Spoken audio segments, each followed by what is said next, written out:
Welcome back to the David Pakman Show. I am David Pakman. If there were a cloning experiment that went terribly, terribly wrong.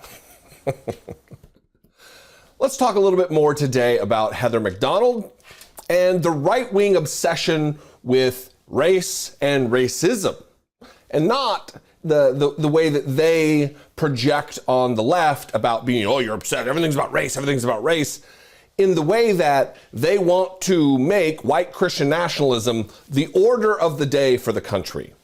And a lot of people push back when I say that the Republican Party is the largest white supremacy organization on the planet. I stand behind it.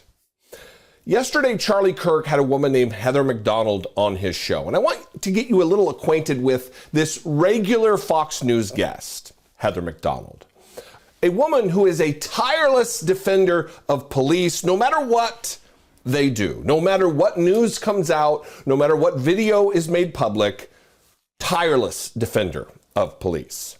These are some headlines Media Matters put together from her various, just a few, by the way, not all of them, just a smattering of headlines of quotes from her appearances with Tucker Carlson, the host of Fox News's evening white supremacy fireside chat.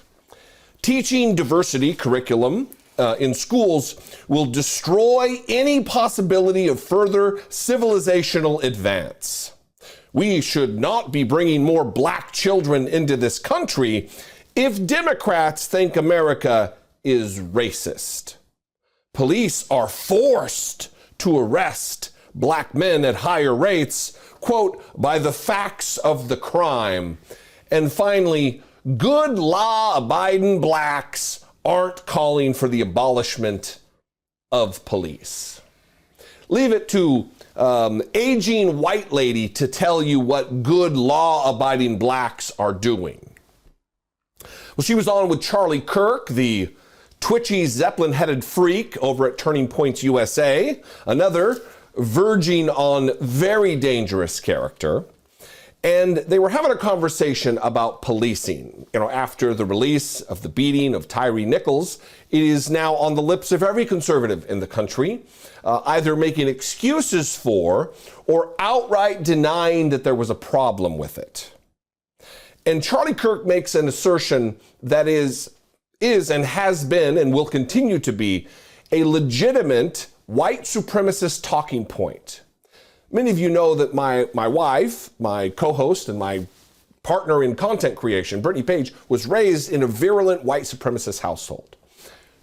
We talk all the time about this normalization of white supremacy and white nationalism in the country. Things that she grew up with, only whispered about in private, are now on the public agenda. They are now on the docket for Republicans to get advanced as policy in the United States. And because of that, it has normalized clips like you're getting ready to see of Charlie Kirk. Watch this. For years, I've been told by activists that blacks they don't commit more crimes, but the reason they might, and the statistics, is because there's more police in their neighborhood. It's the exact opposite of a way to view it. There's more police in your neighborhoods because blacks commit more crimes, period. It's like, we always hear about, riots are caused by the police showing up in riot gear, and that causes everybody to riot. No, it's as you say, it's the exact opposite causality. The reason the police are there in riot gear is you guys are rioting. If you don't want the police in riot gear, how's about you stay home and or protest peacefully and don't start throwing Molotov cocktails at police precincts? Yep. Yep, he says smugly. One, Charlie, just a little bit of advice, maybe get a bigger shirt collar. I know you only have like a 14.5-inch neck, but that collar's doing a lot of work to stay buttoned. Neither here nor there, though. The assertion that blacks commit more crime, there's more police in your neighborhood because blacks commit more crime, is just virulently racist, openly racist.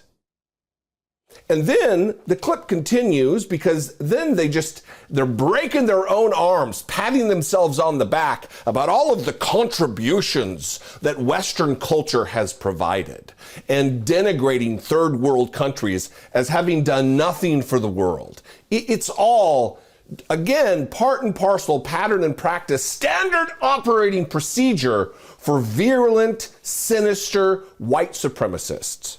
Watch this. You have heads of art museums saying the Western tradition, 5,000 years of art, is racist because there weren't Black sculptors in 5th century BC Athens. Well, there were no Blacks in 5th century BC Athens, but they're willing to tell young people coming to museums for the first time, see this collection through the lens of racial exclusion, which is poison. Yes. Classical music heads are also saying, oh, the reason that there were no Black composers in 15th century Flanders is racism. No, demographically, Europe was white until the 20th century. So that is heartbreaking. But yes, up to a point, you're right, that the elite white perpetrators of racial preferences, when it comes to their own immediate lives, do expect that merit will triumph. On the other hand, for their own institutions, corporations are mandating that managers get promoted based on their own hiring of Blacks and promotion of Blacks, and are setting just preposterous hiring standards that can't possibly be met given the academic skills gap. I mean, it doesn't matter what objective. 10 seconds. Sorry, Heather, we're up against a break, but we're going to have you back. And to just close the point, show me anything from the third world that is as beautiful as Beethoven's Fifth. You can't. Some things are more beautiful than others. Heather, thank you so much. Some things are more beautiful than others. Show me something from the third world that's more beautiful than Beethoven's Fifth. You can't. He proclaims arrogantly. This is white privilege run amok. This is two people glad-handing one another while trafficking in white supremacy. And this is mainstream Republicanism, like it's never been before. Obviously, racism has been a creeper in Republican politics for decades.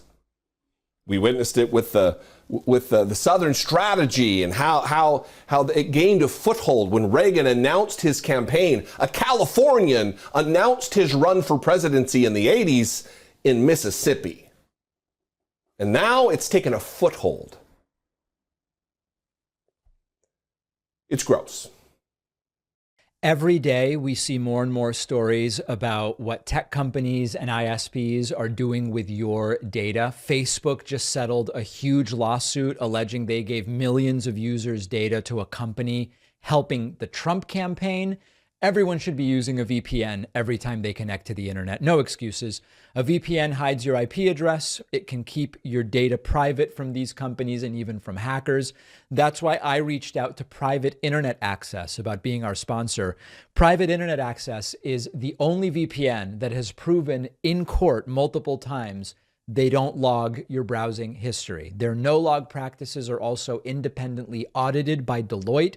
No other VPN takes your privacy this seriously. Lightning fast for downloads. Streaming content only available in other countries works as well. Works with all major streaming platforms. With one account, you can use it on up to 10 devices.